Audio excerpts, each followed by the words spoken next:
সাবেক মন্ত্রী কামরুল ইসলাম গ্রেফতার। নিজেদের গড়া ট্রাইব্যুনালই কারাগারে পাঠালো সাবেক ১৩ মন্ত্রী আমলাকে। শেখ হাসিনা সহ অভিযুক্তদের বিরুদ্ধে দ্রুত তদন্ত শেষের নির্দেশ।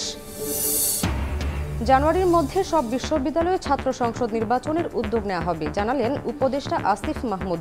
বলেন, হাসিনার পতন হলেও এখনও ষড়যন্ত্র চালিয়ে যাচ্ছে। ৪৪তম বিসিএস এর মৌখিক পরীক্ষা বাতিল, নতুন করে মূল্যায়ন হবে ৪৫তম এর লিখিত। ৪৬-এর প্রিলিমিনারির ফল পুনরায় প্রকাশের সিদ্ধান্ত। সরকারি চাকরির বয়সসীমা ৩২ করে প্রজ্ঞাপন। এবং নির্বাচনের রোডম্যাপ না পেয়ে আশাহত বিএনপি, সংস্কার দৃশ্যমান করার আহ্বান। ক্ষমতায় এলে অভ্যুত্থানের শহীদদের নামে হবে প্রতিষ্ঠান, বললেন তারেক রহমান।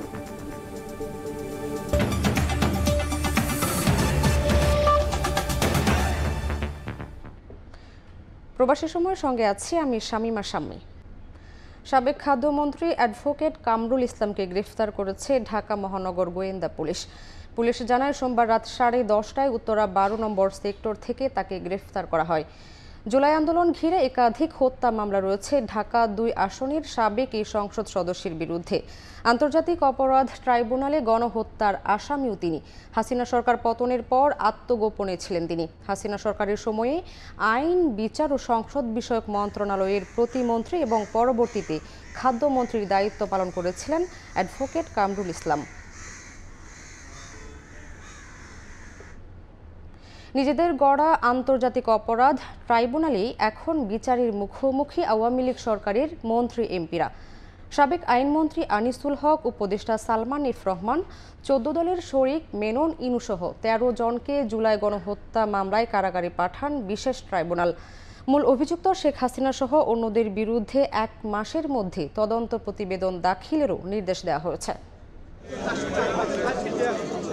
৭১-এর মানবতাবিরোধী অপরাধের বিচারে গঠিত বিশেষ ট্রাইব্যুনালেই এবার বিচারের মুখোমুখি ওই আদালত গঠনের কুশীলব রায়। তাদের বিরুদ্ধে অভিযোগ, সাম্প্রতিক সময়ে ঘটে যাওয়া অভ্যুত্থানে গণহত্যায় মদদ দিয়েছেন তারা।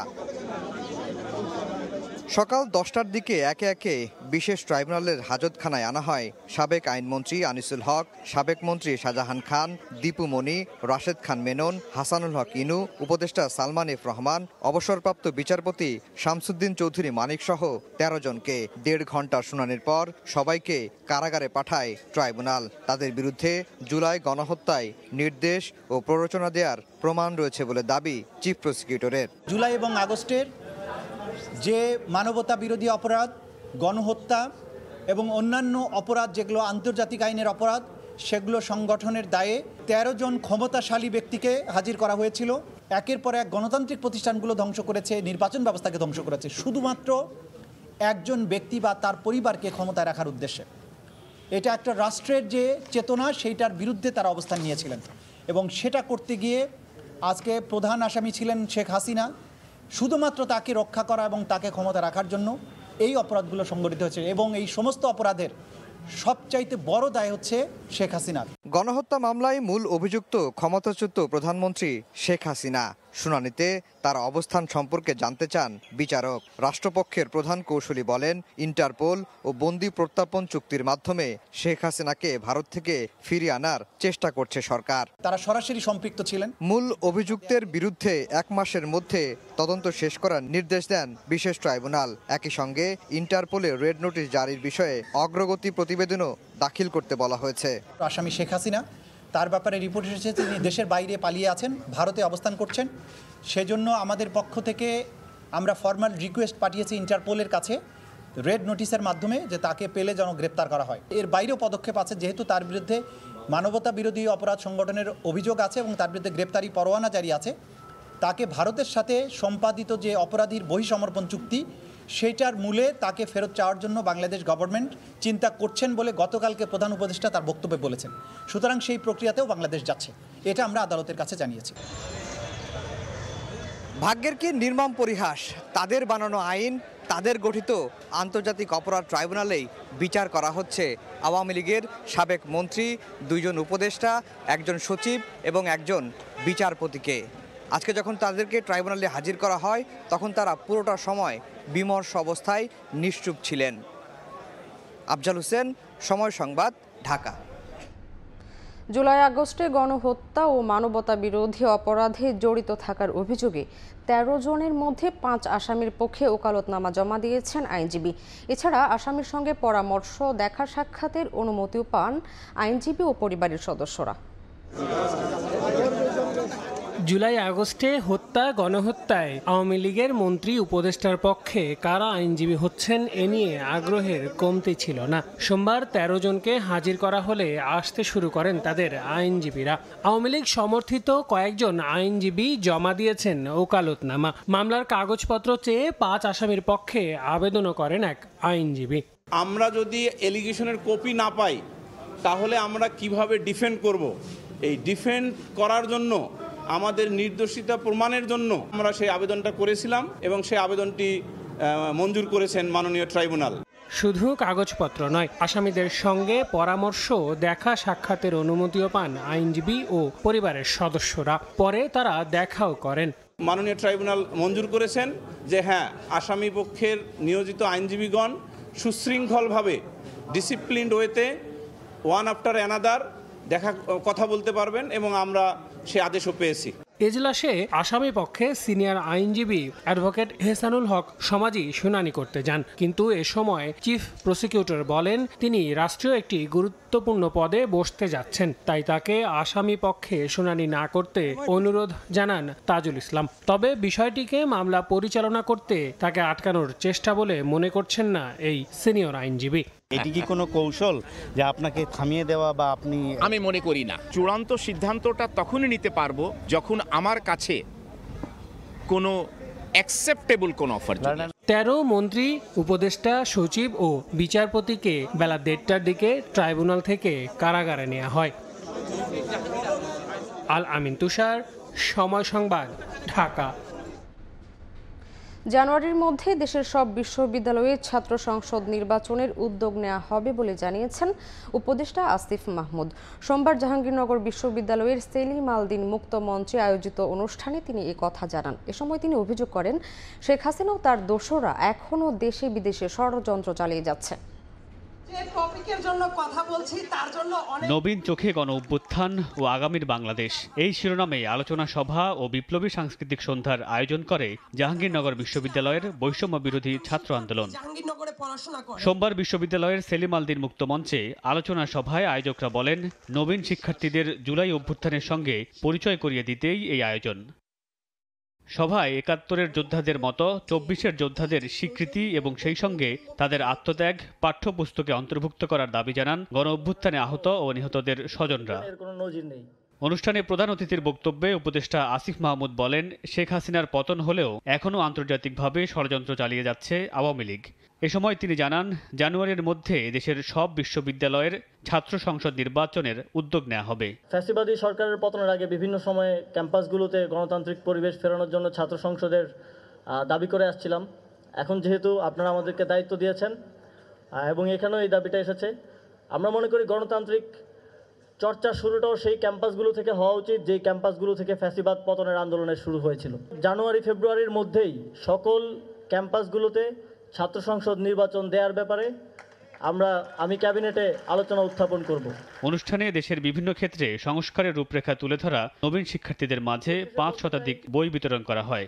আন্দোলনের মাহমুদ রশিদ পনেল, সময় সংবাদ, ঢাকা। অন্তর্বর্তী সরকারের মেয়াদ ৪ বছর হবে এমন কথা বলেননি ডক্টর মোহাম্মদ ইউনূস। ব্যাখ্যা দিয়ে প্রধান উপদেষ্টার প্রেস উইং বলছে, নতুন সংবিধানের সরকারের মেয়াদ ৪ বছর করার প্রস্তাব দিচ্ছেন অনেকেই। সেটি আল জাজিরার সাক্ষাৎকারে বলেছেন প্রধান উপদেষ্টা। এদিকে তিতুমির কলেজের শিক্ষার্থীদের সঙ্গে আলোচনা হবে জানিয়ে বিক্ষোভকারীদের শান্ত থাকার আহ্বান জানান প্রধান উপদেষ্টার প্রেস সচিব। COP29 সম্মেলনের ফাঁকে কাতার ভিত্তিক স্যাটেলাইট চ্যানেল আল জাজিরাকে দেয়া সাক্ষাৎকার প্রকাশ পায় সোমবার। সেখানে প্রধান উপদেষ্টা বলেছেন, সংবিধান সংস্কারের ক্ষেত্রে অনেকের প্রস্তাব, আগামীতে নির্বাচিত সরকারের মেয়াদ ৪ বছর করা হোক। তিনি আরও বলেন, অন্তর্বর্তী সরকারের মেয়াদ ৪ বছরের কম হবে সেটি নিশ্চিত। তবে দেশীয় কিছু গণমাধ্যমের খবরে বিভ্রান্তি ছড়িয়েছে যে অন্তর্বর্তী সরকারই ৪ বছর দায়িত্বে থাকছে। এই বিষয়ে বুধবার ফরেন সার্ভিস একাডেমিতে প্রশ্ন করা হয় প্রধান উপদেষ্টার প্রেস উইংকে। তাদের ব্যাখ্যা, অন্তর্বর্তী সরকারের মেয়াদ 4 বছর হবে এমন কথা বলেননি ডক্টর ইউনূস। বছরের কথা বলেছেন, আমি যে আপনি বলেছে কিন্তু লেস দেন না, কখনো বলে নাই যে 4 বছর বা লেস দেন না, বলেছে 4 বছর না লেস দেন না। ওখানে ক্লিয়ার করা আছে, সেখানে 4 বছরের কথা কিন্তু বলা হয়নি। হ্যাঁ, এটাও 4 বছরের রেফারেন্সটা আসছে। আপনি জানেন কিছুদিন আগে কনস্টিটিউশন কারো ডিমান্ড ছিল যে পার্লামেন্টটা 4 বছর হোক, ঠিক না? সেই আলোকে একটা গভর্নমেন্টের ক্ষেত্রে এটা আসছে, এটা not to the interim government. সংবাদ সম্মেলনে তিতুমির কলেজের শিক্ষার্থীদের শান্ত হওয়ার আহ্বান জানিয়ে প্রধান উপদেষ্টার প্রেস সচিব বলেন, 7 কলেজের বিষয়ে আলোচনা চলমান, দ্রুতই সমাধান হবে বলেও আশা তার। তিতুমির কলেজের ভাই বোনদের আমরা বলবো যে আপনারা শান্ত হন, আপনাদের সাথে অবশ্যই কথা হবে। এটা 7 কলেজের সবার সাথে এক ধরনের কনসালটেশন তো হচ্ছে। এছাড়া গণমাধ্যম সংস্কার কমিশন নিয়ে সরকার আশাবাদী বলেও জানান প্রধান উপদেষ্টার প্রেস সচিব। মিডিয়া সংস্কার চাচ্ছি, সেটার একটা খুব ভালো একটা রিপোর্ট ওনারা তৈরি করতে পারবে। তাজওয়ার মাহমিদ, সময় সংবাদ, ঢাকা। 44তম বিসিএস এর মৌখিক বাতিলের সিদ্ধান্ত নিয়েছে সরকারি কর্ম কমিশন পিএসসি। 45-এর লিখিত পরীক্ষার খাতা ফের মূল্যায়ন করা হবে। একই সঙ্গে 46-এর প্রিলিমিনারিতে উত্তীর্ণের দ্বিগুণ প্রার্থী সুযোগ পাবেন লিখিত পরীক্ষার। প্রেস বিজ্ঞপ্তিতে এই সিদ্ধান্তের কথা জানিয়েছে পিএসসি। বিজ্ঞপ্তিতে বলা হয়েছে, 46তম বিসিএস এর প্রিলিমিনারি পরীক্ষায় 10,638 প্রার্থীকে লিখিত পরীক্ষার জন্য নির্বাচিত করা হয়। সম্ভাব্য বৈষম্য দূর করতে তাদের সঙ্গে আরও সমসংখ্যক প্রার্থী লিখিত পরীক্ষার যোগ্য বিবেচনা করে পুনরায় ফলাফল ঘোষণার সিদ্ধান্ত নেওয়া হয়েছে। পিএসসি জানায়, নতুন কর্ম কমিশনের চেয়ারম্যান ও 8 সদস্য কমিশনের সভায় স্বচ্ছতা, ন্যায্যতা ও নিরপেক্ষতা বজায় রাখার স্বার্থে এই সিদ্ধান্ত নেওয়া হয়েছে।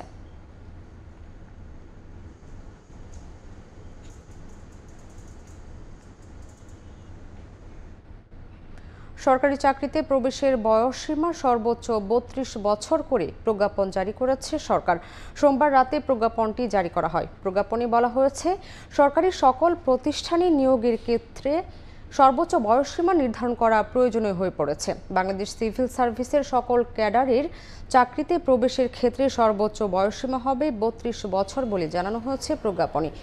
এছাড়া বাংলাদেশ সিভিল সার্ভিসের আওতা বহির্ভূত সব সরকারি চাকরিতে প্রবেশের ক্ষেত্রে সর্বোচ্চ বয়সসীমাও হবে 32 বছর।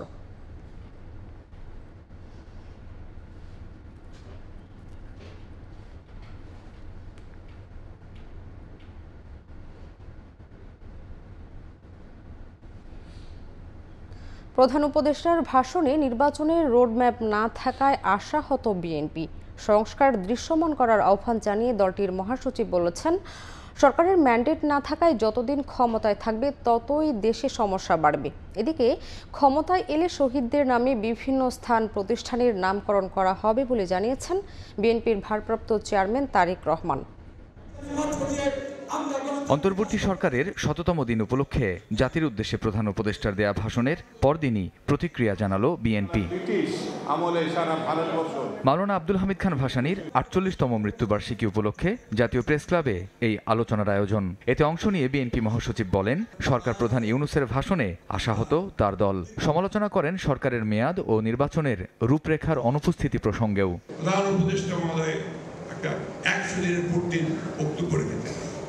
ভালো হয়েছে, অনেকেই আশা নিতে হয়েছে, আমি একটু আশাহত হয়েছি। আমি আশা করেছিলাম প্রধান উপদেষ্টা মহোদয় তার সমস্ত প্রজ্ঞা দিয়ে সমস্যাটা চিহ্নিত করে তিনি নির্বাচনের একটা রূপরেখা দেবেন। আমি কেন বারবার নির্বাচনের কথা বলছি? কারণ নির্বাচন দিলে আমার অর্ধেক সমস্যার সমাধান হয়ে যায়। বিএনপি ক্ষমতায় যাক না যাক, that is immaterial. Mirza Fakhrul বলেন, ১.৫ দশক ধরে সরকারের বিরুদ্ধে আন্দোলন চালিয়ে এলেও মাঠে শেষ গোল দিয়েছে ছাত্র সমাজ। তাই শিক্ষার্থীদের সঙ্গে দূরত্ব চায় না বিএনপি।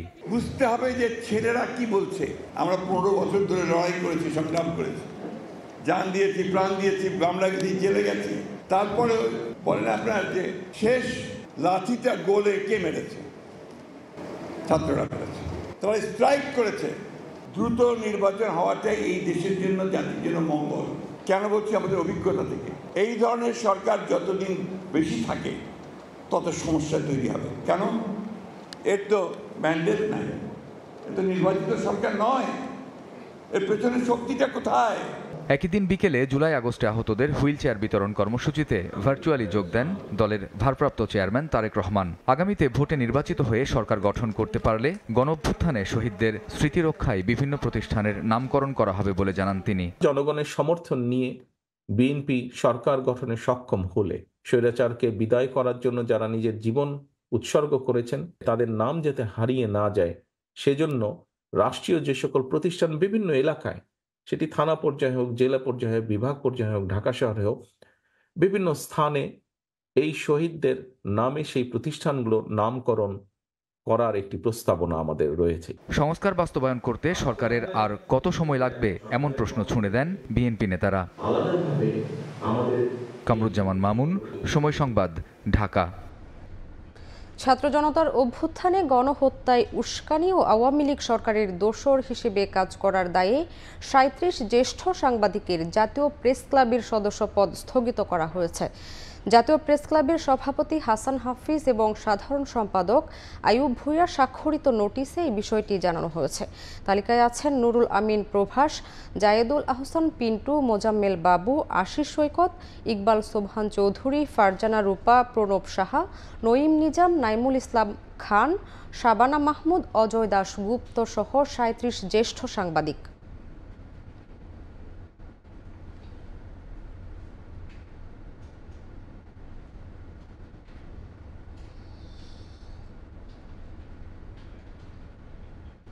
সব ধরনের পুলিশ ভেরিফিকেশনে প্রধান মানদণ্ড হবে এনআইডি, এমন সুপারিশ করবে সংস্কার কমিশন। সচিবালয়ে প্রথম বৈঠক শেষে কথা বলেছেন কমিশন প্রধান সফররাজ হোসেন। এদিকে বিজয় দিবসকে কেন্দ্র করে সারা দেশে আইন শৃঙ্খলা পরিস্থিতি অবনতি হওয়ার কোনো আশঙ্কা নেই বলে জানিয়েছেন স্বরাষ্ট্র উপদেষ্টা জাহাঙ্গীর আলম চৌধুরী। সোমবার স্বরাষ্ট্র মন্ত্রণালয়ে অনুষ্ঠিত হয় পুলিশ সংস্কার কমিশনের প্রথম বৈঠক শেষে কমিশন প্রধান বলেন, পুলিশ সংস্কারে বেশ কিছু সুপারিশ করা হবে। এছাড়া পুলিশ ভেরিফিকেশনের সময় রাজনৈতিক পরিচয় বিবেচনায় না নেয়া এবং আসামি গ্রেপ্তার ও রিমান্ডে নেয়ার ক্ষেত্রে উচ্চ আদালতের নির্দেশনা নিতে হবে, এমন সুপারিশ দেয়া হবে। সরকারি, আধা সরকারি বা ব্যাংকে চাকরির জন্য প্রত্যেককে পুলিশ ভেরিফিকেশন করতে হয়। শুধুমাত্র রাজনৈতিক কারণে কারো আত্মীয় স্বজন রাজনীতি করে, সরকারি দল করে না, এইসব যুক্তি দেখে অনেকের ক্ষেত্রে চাকরি হয়নি। তা আমরা এই জিনিসগুলোকে বাদ দিতে সুপারিশ করছি। দুটো আইন আছে, কড়া আইন, সেকশন 54 আর সেকশন 167। 54 হলো যে ক্ষেত্রে পুলিশ অ্যারেস্ট করে উইদাউট এনি ওয়ারেন্ট, আরেকটা হলো 167 যেটা হলো আপনি যেখানে পুলিশ আপনার রিমান্ডে নেয়। এই আইনগুলোর প্রয়োগের ক্ষেত্রে পুলিশ, সরকারের পক্ষে পুলিশ এবং অন্যান্য সংস্থাগুলো বেশ কিছু নিয়মকানুন মেনে চলতে হবে। এর আগে আসন্ন বিজয় দিবস উপলক্ষে আইন শৃঙ্খলা সংক্রান্ত সভা অনুষ্ঠিত হয়। সভা শেষে স্বরাষ্ট্র উপদেষ্টা বলেন, আসন্ন বিজয় দিবস কেন্দ্র করে আইন শৃঙ্খলা পরিস্থিতি অবনতি হওয়ার কোনো শঙ্কা নেই। বিজয় দিবস যেন ভালোভাবে করা যায়, এখানে যেন কোনো ধরনের কোনো দুর্ঘটনা না ঘটে, কোনো ধরনের সিকিউরিটি থ্রেট নেই। এদিকে গণমাধ্যম ও স্বাস্থ্য খাত সংস্কার কমিশন সহ 5 সংস্কার কমিশনের পূর্ণাঙ্গ কমিটি প্রকাশ করেছে সরকার। প্রসূন আশিস, সময় সংবাদ, ঢাকা। 2017 সালের পর ইসলামী ব্যাংক থেকে 45টি অ্যাকাউন্টের মাধ্যমে 80,000 কোটি টাকা লোপাট করেছে বিতর্কিত শিল্প গ্রুপ এস আলম। গ্রুপটির নামে থাকা 10,000 কোটি টাকা সমমূল্যের শেয়ার বিক্রি করে টাকা উদ্ধারের উদ্যোগ নেওয়া হয়েছে বলে জানান ব্যাংকটির চেয়ারম্যান ওবায়দুল্লাহ আল মাসুদ। সোমবার সকালে বাংলাদেশ ব্যাংকে আয়োজিত এক সংবাদ সম্মেলনে এসব তথ্য তুলে ধরেন তিনি। এদিকে কেন্দ্রীয় ব্যাংকের গভর্নর জানান, পট পরিবর্তনের পর দেশের আর্থিক খাত ঘুরে দাঁড়াচ্ছে। সরকার পরিবর্তনের 3 মাসের মাথায় ভালো অবস্থানে ফিরতে শুরু করেছে দেশের বেসরকারি খাতের শীর্ষ আর্থিক প্রতিষ্ঠান ইসলামী ব্যাংক। আমানত বেড়েছে 5,000 কোটি এবং রেমিটেন্স 10,000 কোটি টাকা। মূলধন শক্তিশালী করতে 30,000 কোটি টাকার শেয়ার বিক্রির সিদ্ধান্ত নেওয়া হয়েছে।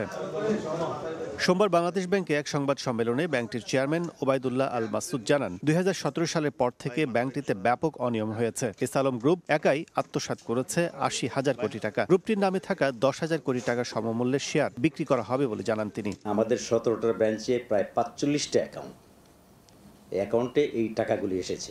এটা ওই অ্যারাউন্ড 80,000-এ আসছে। আগামী সপ্তাহের মধ্যে 2-1টা কেস আমরা করে ফেলবো, বিশেষ করে শেয়ারের কেসটা। এই শেয়ারটা যে ফ্রিজ করা হয়েছে, লিগ্যাল প্রসেস কমপ্লিট করে এটা আমরা নিউ কাস্টমার কাছে সেল করে এর 50% আর 50% যে 10,000 কোটির কাছাকাছি এইটা আমরা নিউ শেয়ার ইস্যু করব। ব্যাংকটির সম্পদ পুনরুদ্ধারের জন্য 4টি অডিট ফার্মকে দায়িত্ব দেওয়া হয়েছে উল্লেখ করে তিনি জানান, ইসলামী ব্যাংকের বিদেশি শেয়ারধারীদের আবার ফিরিয়ে আনার চেষ্টা চলছে। সামনের মাসের শুরুতেই আমরা সৌদি আরব যাওয়ার প্ল্যান করেছি, ইনশাল্লাহ ভিসা হলে আমরা যাব। সেখানে আল রাজি আগে যারা মালিক ছিল এটার, ওনাদের শেয়ার ছিল 29% এবং তার এক কাজিনের নামে ছিল 3%, ইসলামিক ডেভেলপমেন্ট ছিল 7.5% এবং আমরা আইএফসির সাথেও আমরা কথা বলবো। এদিকে প্রতিষ্ঠান বন্ধ বা ঢালাওভাবে কর্মকর্তা ছাঁটাইয়ের মত নেই বাংলাদেশ ব্যাংকের গভর্নরের। কোনো প্রতিষ্ঠানকে আমরা বন্ধ করে দেব না, সেটা ইসলামী হোক, হোক, প্রতিষ্ঠানগুলো জাতীয় সম্পদ। ব্যাংকগুলোর সংস্কার অগ্রগতি দৃশ্যমান দেখে কেন্দ্রীয় ব্যাংকের সহযোগিতা অব্যাহত থাকবে বলেও জানান গভর্নর। কাজল আব্দুল্লাহ, সময় সংবাদ, ঢাকা। অনেক ইতিবাচক উদ্যোগ নিলেও চ্যালেঞ্জ মোকাবিলা করে বাস্তবায়নের ঝুঁকিতে আছে অন্তর্বর্তী সরকার। রাষ্ট্র কাঠামো সংস্কারের সব কমিশন এখনও গতিশীল হয়নি। সরকারের 100তম দিনে এমন পর্যবেক্ষণ টিআইবির। সংস্থাটির প্রধান বলেছেন, বেসরকারি খাত এখনও সংস্কারের আওতামুক্ত। অন্তর্বর্তী সরকার এরই মধ্যে পার করেছে 100 দিন। সোমবার সরকারের কার্যক্রম নিয়ে পর্যবেক্ষণ তুলে ধরে ট্রান্সপারেন্সি ইন্টারন্যাশনাল বাংলাদেশ টিআইবি। রাজনৈতিক দল, প্রশাসনিক প্রাতিষ্ঠানিক সংস্কার, দুর্নীতি রোধ, আইনের শাসন, আর্থিক খাতের ভূমিকা সহ 8টি বিষয়ের কর্মকাণ্ড উঠে আসে পর্যবেক্ষণে। টিআইবি বলছে, রাষ্ট্র কাঠামো সংস্কারে 10টি কমিশন গঠন করলেও সবগুলো কমিশন এখনও গতিশীল হয়নি। অন্যদিকে বিতর্কিত কর্মকাণ্ডে জড়িত থাকলেও সরকারের গোয়েন্দা সংস্থা ও ব্যক্তি মালিকানা খাত এখনও সংস্কারের আওতামুক্ত থেকে গেছে। আমরা একটু বিব্রত এবং উদ্বিগ্ন যে কমিশনগুলো গঠিত হয়েছে 1 মাস হয়েছে প্রায় বোধহয়, কিন্তু এখন পর্যন্ত কমিশনগুলো ঘোষিত হয়েছে কিন্তু কমিশনগুলো গঠিত হয়নি। নিরাপত্তা গোয়েন্দা সংস্থাগুলো কিন্তু কোনো সংস্কারের দৃষ্টান্ত আমরা দেখছি না। ব্যক্তি মালিকানাধীন খাতকে সংস্কার, রাষ্ট্র সংস্কার কার্যক্রমের বাইরে রাখাটা আমরা মনে করি না যথাযথ হচ্ছে না। একটা সুস্পষ্ট ধারণা হতো যে আমাদের অন্তর্বর্তীকালীন সরকারের মুভমেন্টটা এরকম, কিন্তু সেটি কিন্তু আমরা এখন দেখছি না। আর্থিক খাতের বিভিন্ন উদ্যোগ এবং প্রবাসীদের রেমিটেন্স প্রবাহ ইতিবাচক ভূমিকা রাখছে। তবে দ্রব্যমূল্য নিয়ন্ত্রণ করার উদ্যোগ এখনও সফল হয়নি। দ্রব্যমূল্যের ক্ষেত্রে, বাজার নিয়ন্ত্রণের ক্ষেত্রে প্রত্যাশিত ভূমিকা পালিত হয়নি বা প্রত্যাশিত অর্জন হয়নি। সরকার পতনের পর টিআইবির পর্যবেক্ষণ, বিএনপি দলের মধ্যে গণতান্ত্রিক চর্চা না করে দখলবাজি, চাঁদাবাজিতে লিপ্ত হয়েছে। ধর্মভিত্তিক প্রভাব বেড়েছে জামাতে ইসলামী সহ সমমনা দলগুলোর। অন্যদিকে দায় স্বীকার প্রশ্নে নিশ্চুপ আওয়ামী লীগ। 5 আগস্টের পর সরকারের মধ্যে ইতিবাচক রাজনৈতিক চর্চার ঘাটতি কিন্তু দৃশ্যমান। বিশেষ করে দলবাজি, দখলবাজি, চাঁদাবাজি কিন্তু নতুন করে স্ট্রাইক ব্রেক করছে। এটি মনে করি যে বৈষম্যবিরোধী আন্দোলনের চেতনার সাথে সম্পূর্ণভাবে সাংঘর্ষিক।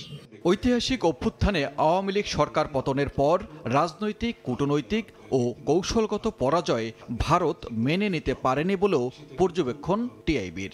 ভারত তাদের ইতিহাসে সবচেয়ে বড় রাজনৈতিক, ডিপ্লোম্যাটিক এবং স্ট্র্যাটেজিক পরাজয়ে স্বীকার নিতে পারছে না।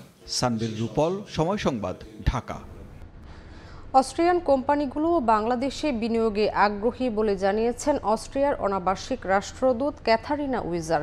রাজধানীর তেজগাঁওয়ে প্রধান উপদেষ্টা ডক্টর ইউনূসের সঙ্গে সাক্ষাতের সময় এই আগ্রহের কথা জানান ক্যাথারিনা উইজার। বৈঠকে অস্ট্রিয়ার সরকার বাংলাদেশের সংস্কার কাজে অন্তর্বর্তী সরকারকে সমর্থন করবে বলে জানান তিনি। মানব পাচার রোধে বাংলাদেশিদের আইনি প্রক্রিয়ায় অভিবাসন ব্যবস্থার আহ্বান জানান প্রধান উপদেষ্টা।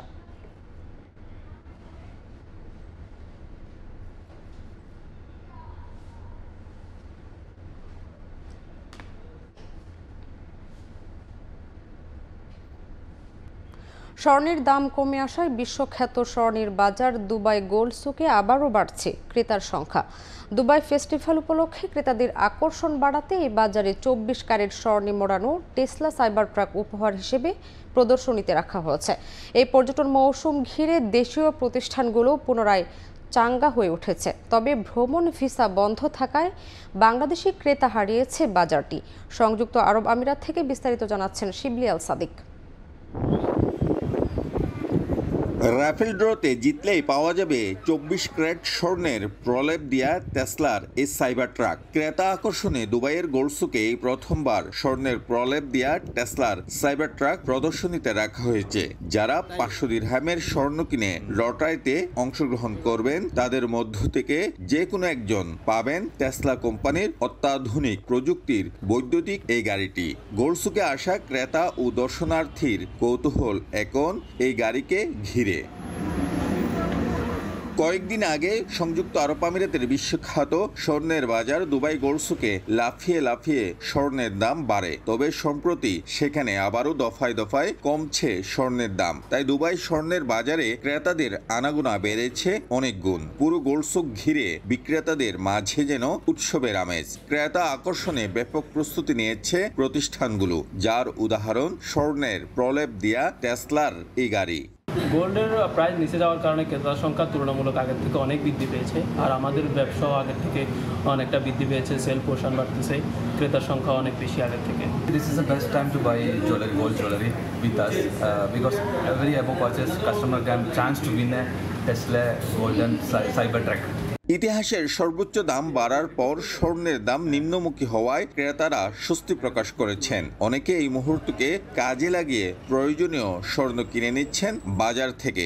মার্কিন প্রেসিডেন্ট নির্বাচনের পর স্বর্ণের বাজার নিম্নমুখী বলে ব্যবসায়ীদের দাবি। তবে বাংলাদেশি প্রতিষ্ঠানগুলো নিজ দেশের ক্রেতাদের সঙ্গে এই মৌসুমে যে পরিমাণ ব্যবসা আশা করেছিলেন তা হারিয়েছে আরব আমিরাতের ভ্রমণ ও পর্যটক ভিসা বন্ধ থাকার কারণে। আমেরিকান নির্বাচনের পরে দাম আসাতে গোল্ড অনেকটা নিচে এসছে, নিচে আসাতে আমাদের অনেক ক্রেতা এখন হয়েছে। সবাই ব্যবসা যেরকম যেদিন রেট যেরকম থাকে না কেন বিজনেস সবাই করে যাচ্ছে, আমরা যারা হোলসেল করে থাকি আমাদের কোনো ফরক পড়তেছে না। দুবাই গোল্ডসুকের বাংলাদেশি প্রতিষ্ঠানগুলো জানায়, বিগত সরকারের আমলে দেশের একটি বড় প্রতিষ্ঠান এককভাবে ব্যবসা করতে বাংলাদেশে স্বর্ণ আনা নেয় সরকারকে নীতিমালা প্রণয়ন করতে বাধ্য করে। এতে অনেক ক্ষুদ্র ব্যবসায়ী ক্ষতির সম্মুখীন হয়। তাই এই নীতিমালা প্রত্যাহার করে নতুন নীতিমালা প্রণয়নের মাধ্যমে ক্ষুদ্র ব্যবসায়ীদের বাঁচানোর জন্য বাংলাদেশের অন্তর্বর্তী সরকারের প্রতি আহ্বান জানান তারা। শিবলাল সাদিক, সময় সংবাদ, সংযুক্ত আরব আমিরাত। কানাডায় 2 দিনব্যাপী বাংলাদেশ হাই কমিশনের কনসুলার সেবা প্রদান করা হয়েছে। প্রবাসী বাংলাদেশিদের সুবিধার্থে শনি ও রোববার স্থানীয় সময় সকাল 9টা থেকে বিকেল 5টা পর্যন্ত বাংলাদেশ হাই কমিশন সেবার আয়োজন করা হয়। মন্ট্রিয়লের বাংলাদেশে অধ্যুষিত সারালিভোয়া এলাকার 1240 প্রো আইল্যান্ডের একটি চার্চে বিপুল সংখ্যক প্রবাসী বাংলাদেশি আসেন। বাংলাদেশ হাই কমিশনের 8 জন প্রতিনিধি অটোয়া হতে মন্ট্রিয়লে সেবা প্রদান করতে আসেন। বাংলাদেশ হাই কমিশন জানায়, এই কনসুলার সেবা প্রদান কার্যক্রমের ফলে 250টি ভিসা ও এনভিআর, 35টি জন্মসনদ, 15টি সত্যায়ন ও পাওয়ার অফ অ্যাটর্নি সহ মোট 300 জন বাংলাদেশি প্রবাসীকে সেবা প্রদান করা হয়েছে। ইতালিতে বাংলাদেশি নারী উদ্যোক্তাদের আয়োজনে অনুষ্ঠিত হলো জমকালো ফ্যাশন শো, যেখানে তুলে ধরা হয় দেশীয় পোশাক। অনুষ্ঠানে প্রবাসী বাংলাদেশিদের পাশাপাশি উপস্থিত ছিলেন বিপুল সংখ্যক ইতালীয়। বিদেশের মাটিতে নিজেদের সংস্কৃতি তুলে ধরতে পেরে খুশি প্রবাসীরা। ইতালি প্রতিনিধি মাকসুদ রহমানের তথ্যচিত্রে রিপোর্ট। ইতালির বোলোনিয়া শহরে বাংলাদেশিদের আয়োজনে প্রথমবারের মতো জমকালো ফ্যাশন শো অনুষ্ঠিত হলো। আয়োজনে দেশীয় পোশাক তুলে ধরা হয়। এতে বিপুল সংখ্যক প্রবাসী বাংলাদেশিদের পাশাপাশি অংশ নেন ইতালীয়রাও। serata moda in Monira Sheikh, moda Bangladesh, very nice, it's wonderful abbigliamento Bangladesh. Fashion show Bologna এর পৃষ্ঠপোষকতায় অনুষ্ঠিত আয়োজনে অংশগ্রহণ করেন ইতালীয় ইউরোপের প্রবাসী বাংলাদেশি নারী উদ্যোক্তারা। বিশ্ব ফ্যাশনের রাজধানী খ্যাত ইতালিতে বাংলাদেশিদের এমন আয়োজনে খুশি প্রবাসীরা। চেষ্টা করেছি কিছু করার জন্য, আপনারা এসেছেন, আমি অনেক খুশি হয়েছি। এইভাবে যখন নারীরা একটা কিছু করে এবং বাকি নারীরা যখন তাকে সাপোর্ট করে, এটা কিন্তু অনেক বড় একটা ব্যাপার আমাদের বাঙালি কমিউনিটির জন্য। বোলোনিয়া উইকের পক্ষ থেকে যে আয়োজন করা হয়েছে, সত্যি আমরা বোলোনিয়াবাসী হিসেবে গর্বিত। ইতালির শিক্ষানগরী ও বিশ্বের প্রথম বিশ্ববিদ্যালয় স্থাপনকারী শহর হিসেবে পরিচিত বোলোনিয়া শহরটিতে প্রায় 12,000 বাংলাদেশি প্রবাসীর বসবাস। সময় সংবাদ, ইতালি। অবশেষে ইতি টানলেন ইমরুল কায়েস। লঙ্গার ভার্সনকে বিদায় জানিয়ে আরও কিছুদিন চালিয়ে যেতে চান সাদা বলের ক্রিকেটে। 17 বছরের ক্যারিয়ারে সাকিবকে সেরা অধিনায়ক, তামিম সেরা ওপেনার আর হাথুরু সিংহকে আখ্যায়িত করেছেন সেরা কোচ হিসেবে। খেলার পাট চুকিয়ে টাইগার ক্রিকেটে অবদান রাখতে চান কোচ হিসেবে। ফার্স্ট ক্লাস ক্রিকেটে 138 ম্যাচ খেলা ইমরুলকে বিদায়ী সংবর্ধনা দিয়েছে বিসিবি। দেশের ক্রিকেটে বিদায় নেয়ার রীতি নেই বললেই চলে, সেখানে ব্যতিক্রম ইমরুল কায়েস। বিসিবিও ভিন্ন পথে হেঁটে বিদায়ী সংবর্ধনা জানালো বাঁহাতি ওপেনারকে।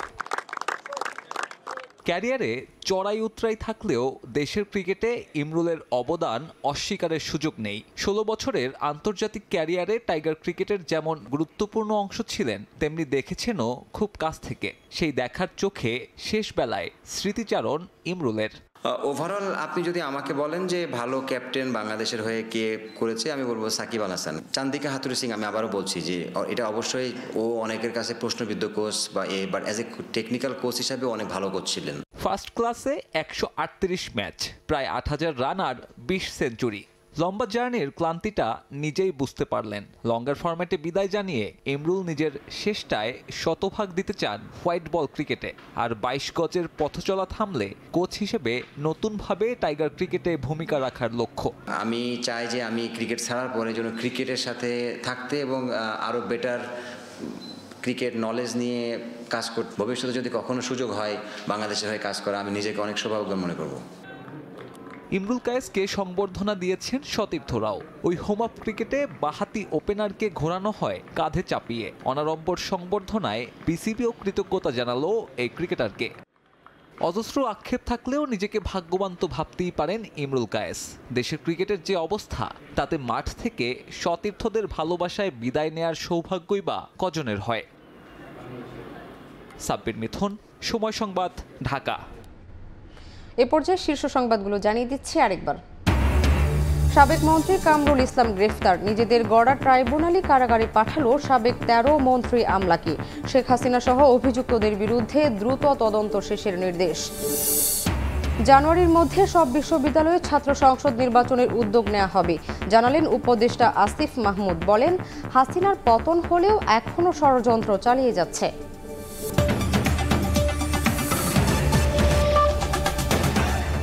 এ ছিল প্রবাসী সময়। সঙ্গেই থাকুন সময়ের।